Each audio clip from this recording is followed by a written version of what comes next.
What do you do, though, with people who are entrenched and don't want to change?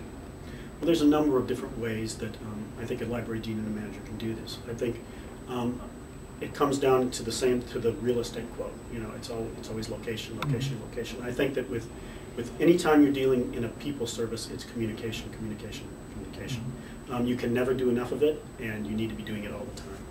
And so I think in this type of an environment, it is critical for anyone in upper administration to make sure that everyone is in the loop, whether they want to be or not, and that's another issue. But at least to provide the opportunity, number one, for people to be a part of the process. Number two, that they are getting the information they need to see how the world is changing. And that sometimes is the biggest issue, is that a lot of the people in our organizations don't know what's going on outside of their local venue. They don't keep up. And I think this is one of the important jobs of a library dean or manager now, is to make sure that they do. Either if they're the ones keeping track of it, they need to send out messages constantly. Here's an interesting report. We need to read this. We need to keep track of this. Here's an interesting news item from the Chronicle.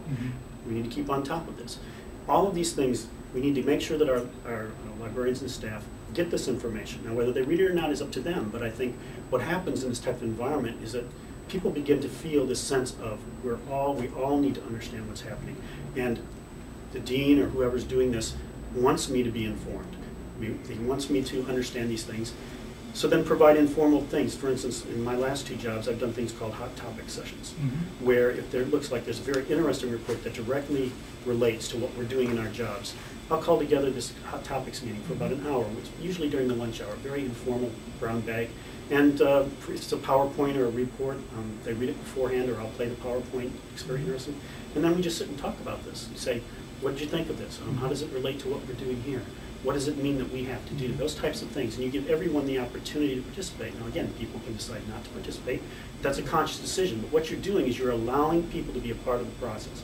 Not only of educating themselves, but also of talking this out in terms of where are we going to go here? What are we going to do about this here? So that type of thing. The other part is the strategic planning and visioning. I think that that's another part of library management. We do get training in library school, and you kind of learn along the way, or you don't. Right. Many of us don't. But I think that we, those of us in upper administration, need to inform ourselves about strategic planning, the correct way to do it. Because what I've seen is that it's often done the wrong way, is that you spend a long time talking, and by the time you're done talking, you're so exhausted with the talking that you don't do anything with what you decided. I'm doing this right now at Valparaiso University, and some of the very good books out there indicate that instead of doing all of this heavy strategic planning with your people, is that, you know, as the leader of the organization, you do the drafting. You draft the mission, and then you share it, and you talk about it. And then you draft the vision, and you have people come back and give you some vision statements. You try to encourage that stuff, but you take charge. But you don't make it this kind of a big meeting type of thing, constant meeting, because people get really tired of talking. If you really want to move forward quickly, which we need to do all the time, then you do this constantly. And you take the lead to do it. You make some decisions from the opinions, but then you keep moving. And the other thing is that strategic planning is an ongoing process. It's not something you do once and then you let it sit.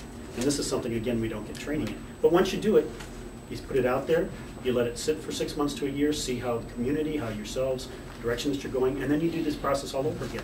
It comes from the top. You say, okay, let's go through our mission statement. Does this sound like what we need to be at? So it's constant, continual communication. I think that's one way to try to get everyone invested in the organization. The second way, which I've learned through practice, is that as you move into this new environment, you identify the people who are excited by it. And you use them as your poster children. When they come forward and they're excited that you're going in new directions and they have a skill set you can use, you put your money towards them. You say, I'm going to retool you, I'm going to train you, because this is what we need. We need your skill set. Other people see this.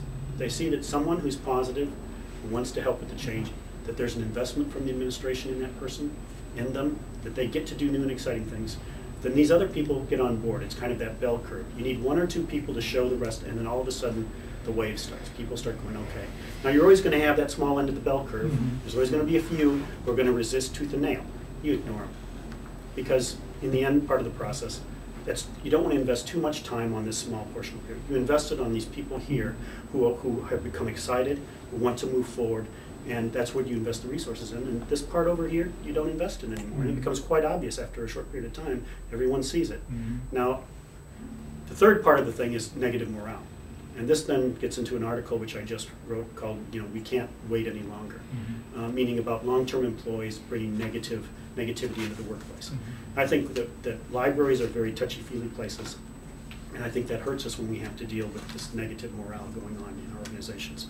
We as library directors and deans need to step forward and be the leaders, because there are documented ways, both in union environments and non-union environments, to take care of negativity in the workplace.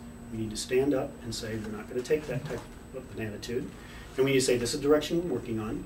If you are going to continue to downgrade the morale of individuals and people here, we are going to start taking steps to either help you to find a new place to go or to make you leave. I mean, it's that simple. I mean, we can't fool around anymore in this environment. We are becoming obsolete in the information environment. And the longer we sit here and play around with these little things, the harder it's going to be for us to move forward.